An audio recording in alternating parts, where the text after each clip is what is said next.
By the end of the 18th century, the Illuminati seemed to have completely disappeared everywhere.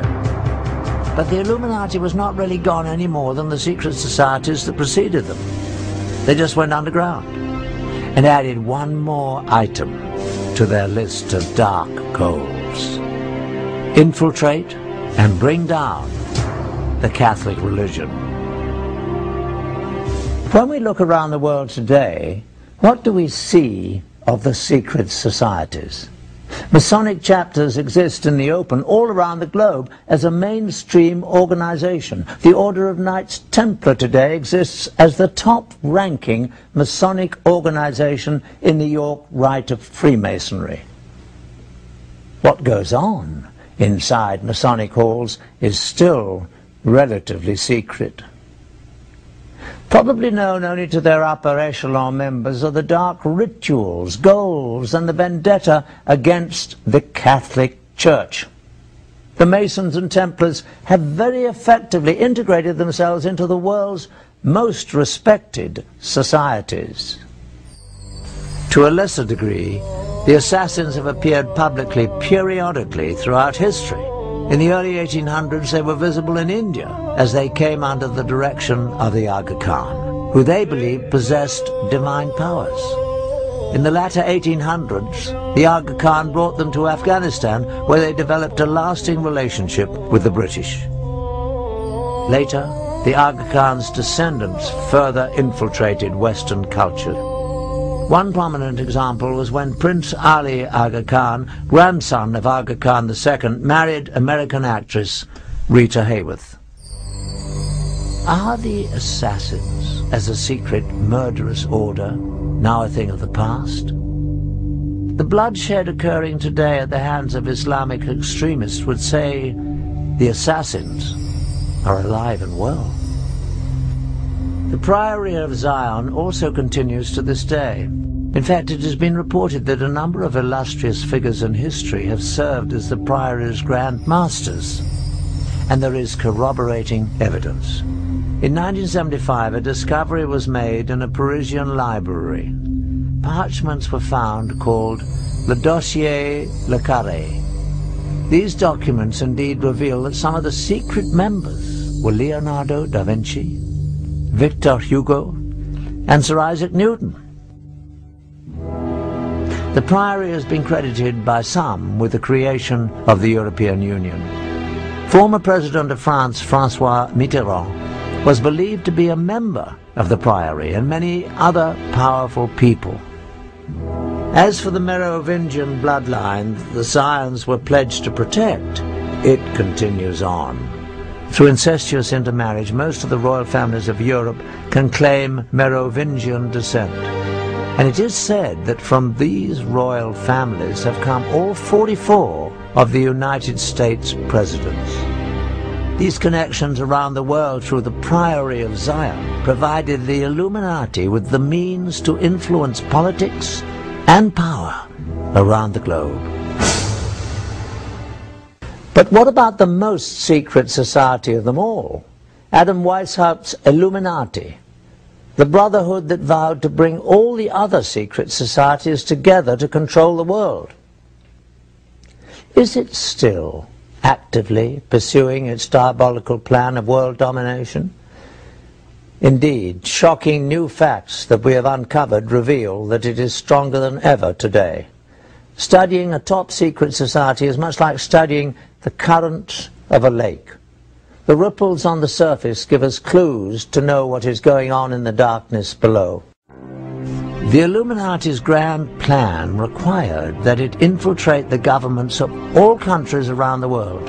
In our extensive investigation, we focused on just one target, the former Soviet Union, to see how it was manipulated by the Illuminati. An effective way to gain control of a government would be to penetrate its intelligence structures.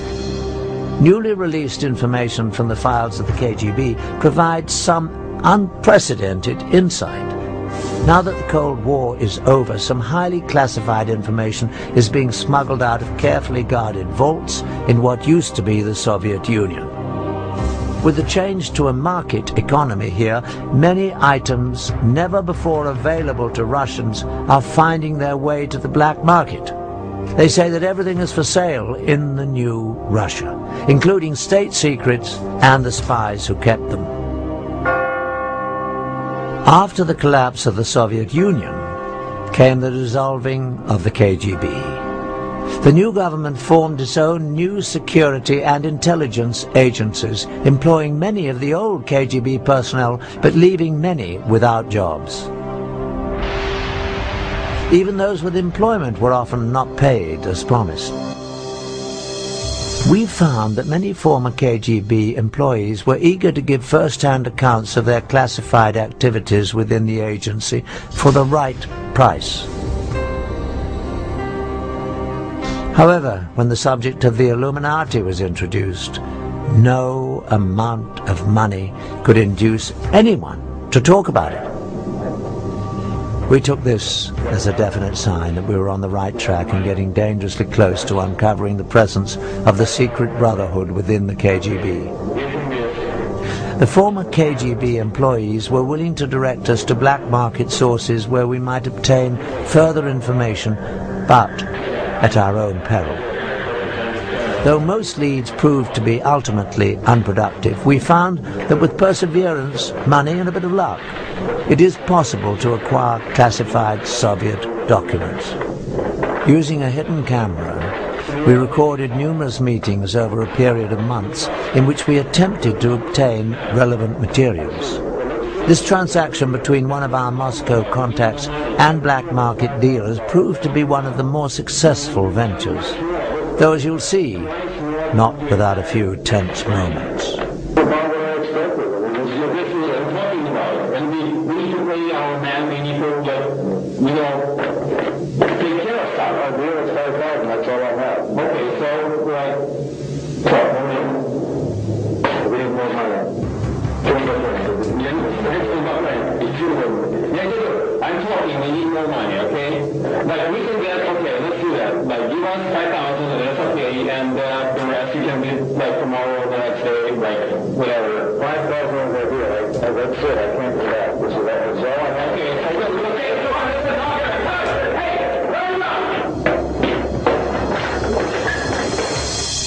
Finally safe from the black market dealers, within some of these documents we found corroboration for the most valuable piece of information related to us by the ex-KGB agents.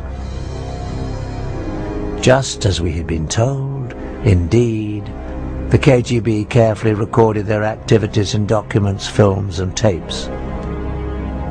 And these were kept in storage in a holding facility beneath the KGB headquarters under the highest security. These were probably the most sensitive records possessed by the agency, for they would illuminate in graphic detail the most intimate activities of the KGB and possibly the connection to the Illuminati. The documents we purchased from the black market dealers represented a major breakthrough. They not only confirmed that more revealing KGB materials existed, they also told us where they were kept. Again, we went to our black market sources, now armed with this new knowledge. We believe that with the demise of the KGB, most of the safeguards protecting its records would be gone. Someone out there must have the knowledge and access to be able to supply them to us for a price. Over the course of the next 5 months, we employed our sources to try to obtain specifically these top-secret records of the KGB. This transaction between one of our Moscow contacts, an interpreter and a local black market dealer, yielded astonishing results. The location of this meeting is a textile factory in the Zakorniki district of Moscow. This is the office of the Russian entrepreneur who owns the plant and uses it for both legitimate and illegal business. After introductions and some initial small talk, the dealer is asked whether the KGB materials are on the premises.